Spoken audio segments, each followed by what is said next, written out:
So you're still retelling the books of Kings to me today? Yes, sir, I am. Oh boy, let's get this one over with. Love the enthusiasm, sir. So we thought we'd start by reiterating how important it is to God that people put their trust in Him completely. A point you've made many times before, yes. Well, you know what they say, sir. Repetition is the soul of wit. That's not what they say. Hey, shut up. So we have this scene in here where God gets a little testy with one of Judah's kings, Asa. Asa, go on. Because Asa uses bribery to break an alliance between Judah's rival Israel and Ben-Hadad of Aram. Oh, I remember that story from 1 Kings. Exactly. And Asa's bribery plan worked great too. Ben-Hadad took the bribe and then turned on Israel, forcing Israel to withdraw from a siege city they were building, and then Judah swooped in and looted it. Yeah, and with the materials they looted from that abandoned siege city, Judah was able to fortify a couple more of their own cities. They did, didn't they? Very shrewd how Asa played his rivals off against each other. I really like that story. Huh. Well, God didn't like it, we decided. Oh, He didn't? No. See, here in 2 Chronicles, we've added in this new character, a seer named Hanani, and he tells Asa that what he did is not cool. Hanani wasn't present the first time he told this story in 1 Kings. He was not. But he's here now in 2 Chronicles. Correct. Oh, fabricating entirely new characters when you retell old stories is tight. Yeah. So what happens to Asa in this alternate storyline? His initiative and cleverness seem to make him a big hero in 1 Kings. God promises him that since he handled that threat from Israel on his own, that from now on his kingdom will be at war. Oh, you have God switching gears and punishing Asa in this one. Yes, sir, we do. Because instead of praying to God and then just sitting back and hoping for the best, Asa showed a little moxie and resourcefulness. Yeah, that's pretty much the gist of it. What a great message for our followers. I thought you'd like that. God is so good. Always.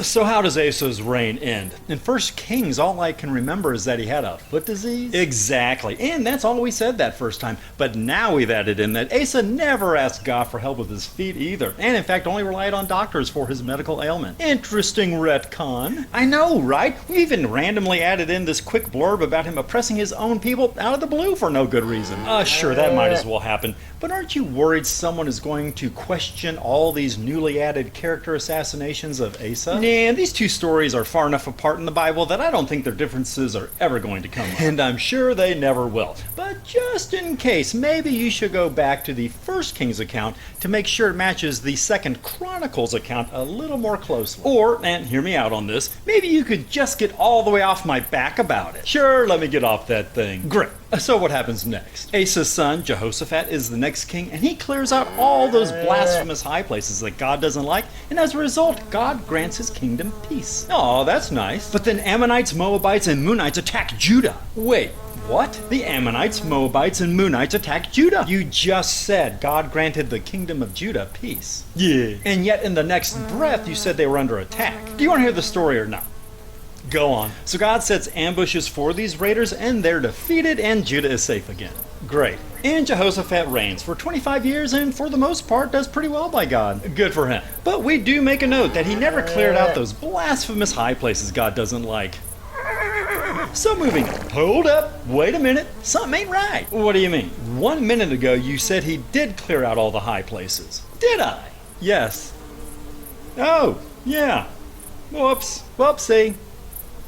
Isn't it going to be hard to reconcile these two very different assertions? Oh no, it's going to be super easy, barely an inconvenience. Oh really? Yep. See, through the miracle of hermeneutics, apologists millennia from now can just throw hundreds of words at it and magically make it all agree. Oh, neat. It is. Now, for the next few chapters, we just carom from one king of Judah to another with no particularly interesting story to tell until we get to Amaziah. And what's his deal? He sort of does all right by God for a while, but then he finds himself in God's doghouse when he tries to hire some Israelites as mercenaries. Uh-oh. But a prophet warns him off against doing that because God wouldn't like it. So you're establishing that God can give these kings a heads up if he so chooses. You know, warnings before they unwittingly draw a lightning bolt from God. Huh. I guess so. Interesting.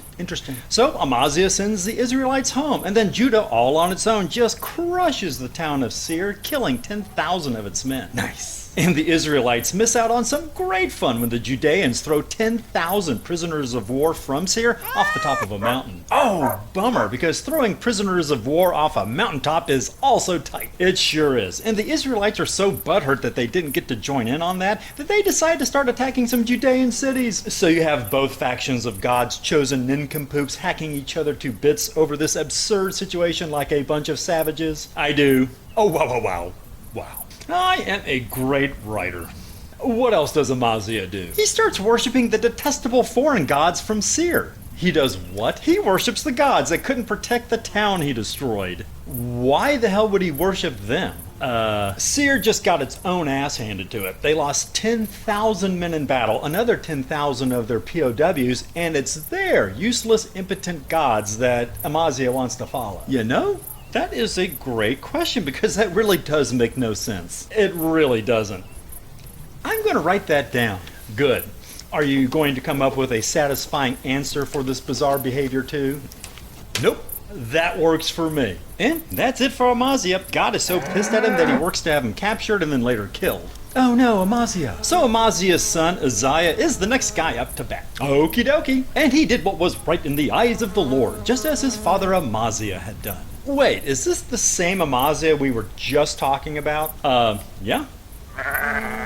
Never mind, just keep going. You got it, sir. Now, one interesting thing Uzziah does is have some projectile weapons mounted on the walls of his defensive emplacements. Ooh, super cool. Tell me more about those. Now, well, okay then. So Uzziah does pretty well until his pride leads to God hitting him with a lifelong case of leprosy. Uzziah, will you kings ever learn? Don't hold your breath. So next we go over Ahaz and Hezekiah and Manasseh again. Anything new or different happening there? Not really, but I will share with you a clever defensive strategy Hezekiah uses to thwart an Assyrian invasion that we didn't talk about in Kings. Is this the same Hezekiah who was dying of a boil and then whined like a little bitch to God about it? The same. Interesting. Even though you built him up at first, he came across as kind of a loser by the end of 2 Kings. He did, but now you have him pulling some sort of first-rate military move. We do. He plugs up all the springs and a stream running through Judah so that some Assyrians won't be able to sustain their invasion. Oh, that's smart, but did he pray to God for help in this particular endeavor? He did not. Uh-oh. So God does nothing. He does nothing at all. Oh, yep. Hezekiah's initiative and cleverness work without God's help. The Assyrian invasion fails, and everything is just great. It's so cool how you didn't take this opportunity to sustain the rely on God message you began with today. Thank you, sir. 1st and 2nd Chronicles have been wonderful opportunities to reboot, rewrite, and retcon those stories from Samuel and Kings. Left is right, up is down. I don't know if I'm coming or going anymore. That's how you know it's holy. Wow. And so...